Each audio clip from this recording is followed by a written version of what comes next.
দেখুন, আমি আগেও বলেছি আপনাদেরকে যে পেহেলগাঁওতে যে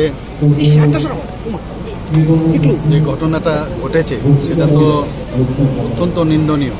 একটা বারবারিক যে একটা অ্যাক্ট সেখানে হয়েছে, এতগুলো নিরীহ আমাদের ত্রিপুরার থেকে শুরু করে সমস্ত প্রদেশের লোক সেখানে উপস্থিত ছিল। এর মধ্যে দেখা গেছে যে মাননীয় প্রধানমন্ত্রীজি বলেছে আমাদের ত্রিপুরার কয়েকজন অল্পের জন্য রক্ষা পেয়েছে। আপনারা সবাই জানেন, যারা বাংলায় কথা বলে, যারা কর্ণাটকের থেকে শুরু করে সমস্ত প্রদেশেরই লোক সেখানে ছিল, এবং তাদেরকে যেভাবে হত্যা করেছে সেটা অত্যন্ত নিন্দনীয়।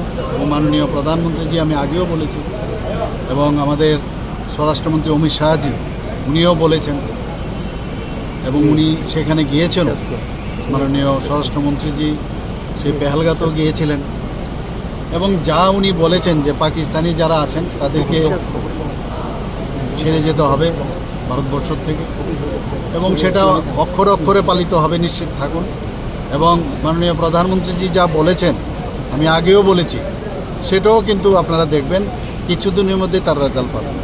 কাউকে উনি ছাড়বেন না, এবং সমস্ত ভারতবাসী ওনার সাথে আছে, সেটাও আপনারা দেখেছেন। ত্রিপুরাবাসীর থেকেও আমরা বলেছি, যারা গরিব ফ্যামিলি তাদের প্রতি সহানুভূতি রয়েছে, ওনাদের সাথে আমরা আছি। এবং আগামী দিন এই ধরনের যে